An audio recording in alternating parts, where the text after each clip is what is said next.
Paylor. It's Rob Paylor of Cal.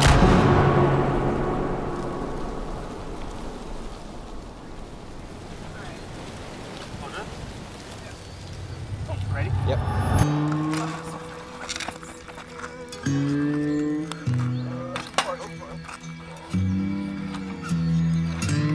For a quadriplegic, everything is harder. Getting up out of bed is harder. Getting dressed is harder. Feeding yourself. Every little single thing you do throughout the day is going to be just that much harder because of your injury. And that's very simple things. That's just simply surviving. That's just getting through a day, let alone going out and duck hunting. Oh. He has always been an outdoor kind of person. Growing up, he wasn't the kind of kid who would sit in front of a TV playing PlayStation. Not that he didn't do that, because he did, but he was more interested in being outside. Oh.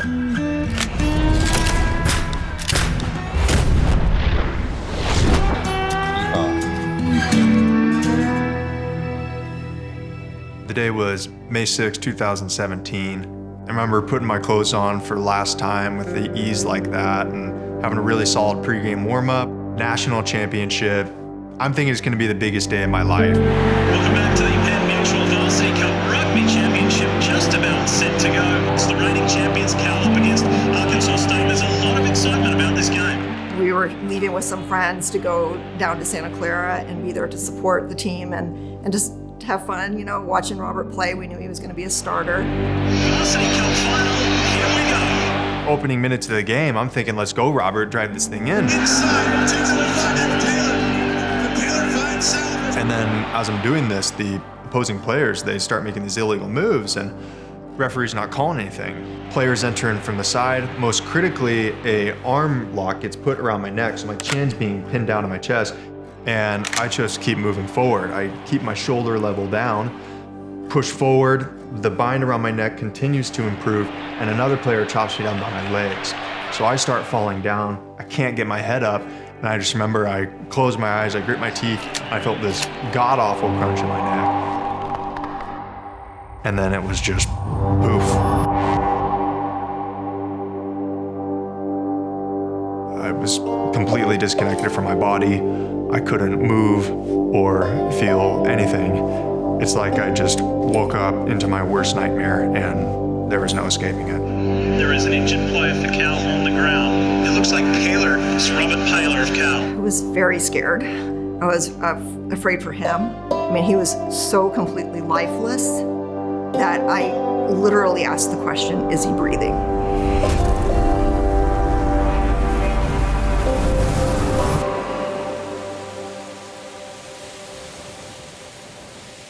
When I first got hurt, my doctor told me I would never walk again, I would never move my hands, and I couldn't accept that prognosis. Like, I couldn't accept that reality.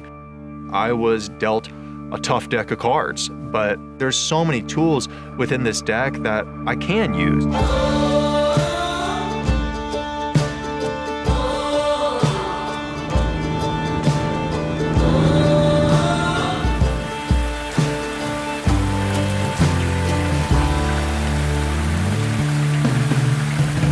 When I'm in there in that blind, like, I don't feel disabled anymore. I don't feel like the guy in the wheelchair. I feel like myself. All those challenges just disappear. Feed me on bread and water. Feed me on bread and water. Feed me on bread and water. Don't need nothing but your love.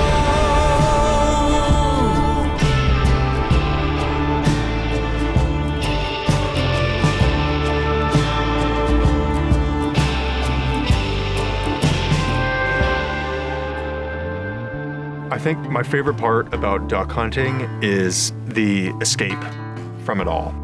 When you can wake up in the morning and see the smoke on the water and you hear all the wildlife around you, you think, man, how lucky am I to be alive right now, to be here right now.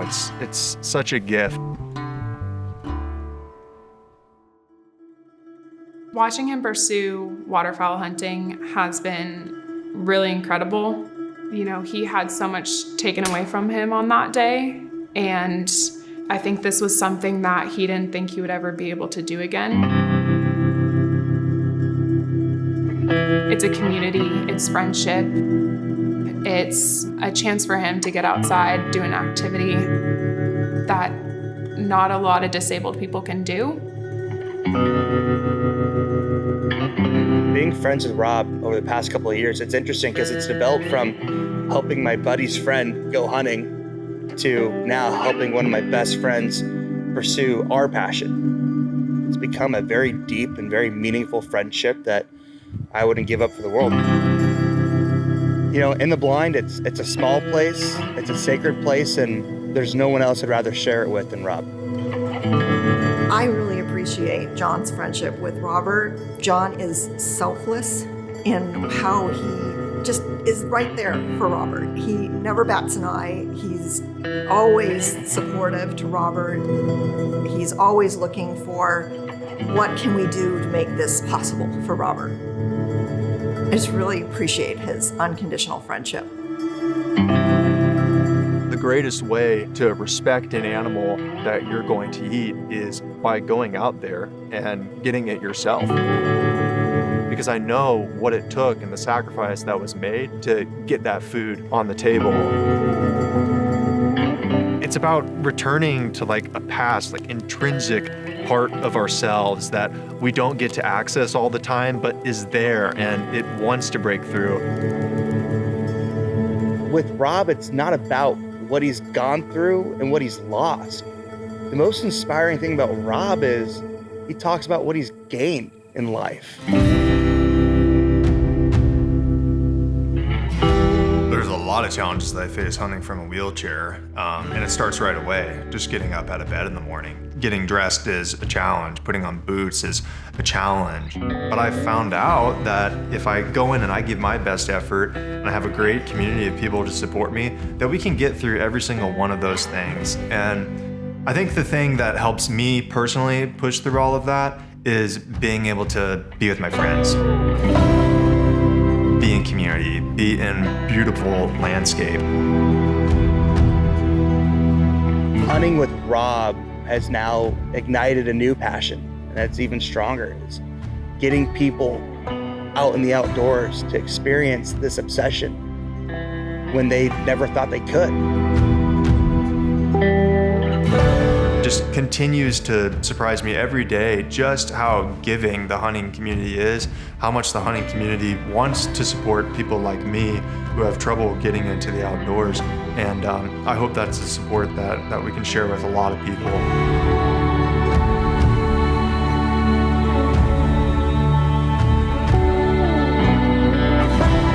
When I can be out there in the blind, all those challenges just disappear. It's just me enjoying my life in the moment, grateful for every second